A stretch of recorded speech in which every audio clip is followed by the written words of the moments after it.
to do the letters. I've drilled holes quite close together, so then I can cut them and grind them up like that. So that's done that bit. Now this plate, I'm trying to make all this in-house. In other words, it's what I have. You know, because that's the whole idea of doing it, isn't it? Well, this plate, I don't know what it is, but from work many years ago, it could be something called the N8, which is a very hard, it's not mild steel, it's very hard steel. And from the sparks coming off of it, I think it might be. So we've had quite a bit of work, as you can gather, to do this. So we're getting the letters done, which are here. I'll just show you. Oh, I knew the S would be difficult, and it was.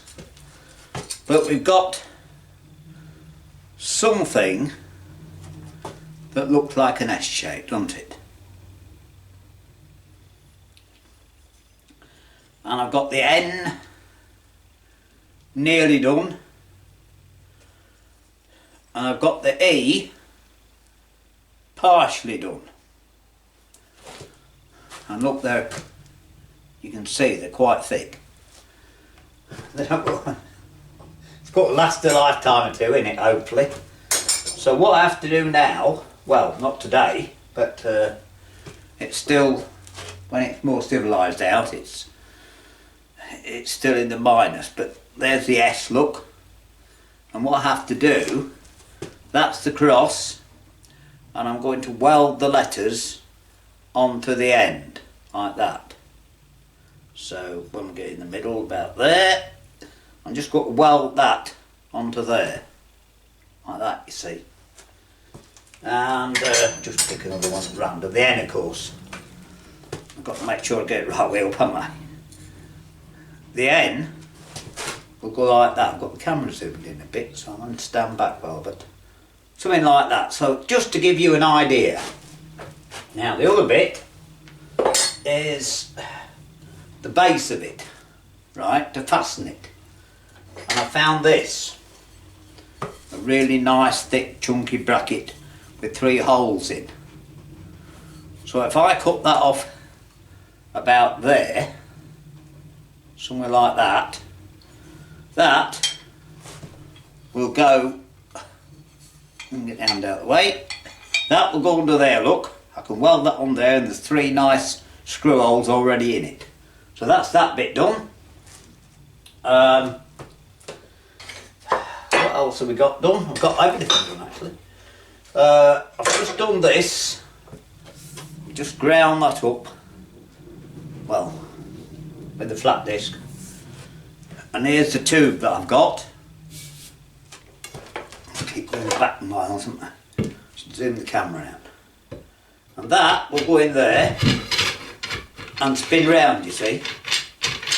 Well, there's a tight spot there, but I'll soon get rid of that. So that'll be alright.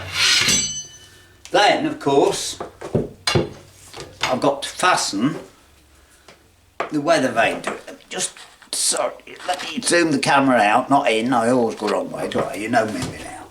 Right, so that, I'm going to have to put a flat on, and I've just done a bit of wood to show you. I just tried it in the wind yesterday, and we're going to be alright, but that needs to be in the middle. It'll be alright. There's plenty of wind that way, so when it's there, the wind turns it into the wind. So to make it look right, and because it's very heavy and it won't matter, I can put that in the middle, you see, there. So now, I've got to now cut a flat on this piece, right, somehow, I don't know how yet, but it's only got to be, thankfully, it's only got to be about that length, so it shouldn't be too difficult to do. And then I was thinking of bolting it on, but I think it'll better riveted on. It'll look better. So I can make some rivets out of some nails or bolts or something. So that's that bit of the job done. So we're getting there, as you can see. But it's just a bit of a long-winded job. But I'm still pleased with the shape of that. And like I say, all I've got to do now is cut that, well, in half more or less. Just get it flat and in half like that. And then we've got plenty to go in there. Now, when my father used to make them, he used to put a ball bearing in the bottom. Remember, that will be welded onto there. There'll be a short piece of that welded on the top of that, right? So instead of a ball bearing, which I can't find, I think it'll work, well I'm sure it'll work, I'm going to grind a point on the end of that. A long point like that. And then, with that little surface area, I can't see it being a problem. So it's coming on. So I hope you like the update. Oh, and just to tell you, oh dear, this is going to upset some women, I know, but I'm not bothered. Right, I'm not bothered. Because we've still got this blooming Arctic wind blowing around here. It might be just above freezing outside, but with the wind chill it's well into the minuses. Anyway, I walked down the shop and there's a woman there and says, oh, well, my car won't start. Oh, I said, well, I'll have a look, I'm not promising anything.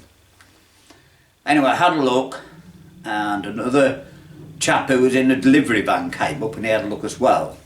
Well, it wasn't the obvious thing of the battery terminal, or it was most likely the solenoid or the solenoid terminal. However, it wasn't a new car, I think it was a Seat. Oh, 10, 15-year-old, something like that. Anyway, when you turn the key, or when my mate turned the key, it just went click, click. It was a solenoid or a bad connection. But the problem is, with an Arctic wind well in the minus chill, we had a look under the bonnet, and I mean, she didn't even know how to open the bonnet. She didn't know where the catch was. You know, it's not rocket science, is it? Instead of watching your stupid soap operas, go online and look how a car works. It really isn't rocket science. So anyway, enough of the moan, I think, but you know, it's just a bit frustrating, isn't it? If you own a car, you should at least know the rudiments of it, and today there's absolutely no excuse, right? No excuse. Anyway, I couldn't help her, and I wouldn't, as I say, I won't go get hypothermia laying under the car today. It probably only needed a tug of the wires and a knock with the wheel brace, you know, to get it going. But I learnt a long while ago, you know, don't get involved. Oh, I could tell you some tales. I'm not going to today because this is going to be long enough, isn't it? But I can tell you some tales. Well, a very quick one. Many years ago when I was at the garage. Many years ago. A woman came in, I think it was a customer, I'm not sure, and she wanted some wiper blades. New wiper blades, couldn't see it, it was right. Well, we didn't have any of that size, so I fitted some the incorrect size. Anyway, something went wrong, it all blew up out of proportion. My mate at the garage ended up having to pay for it, or I don't know, something like that. This is, as I say, many years ago. Late 90s, right? Many years ago. But, well, yeah, I'll help anyone, right? I think you know that. But don't get too involved. because it can turn around to kick you up the arse. It really can. Anyway, hope you like this little update.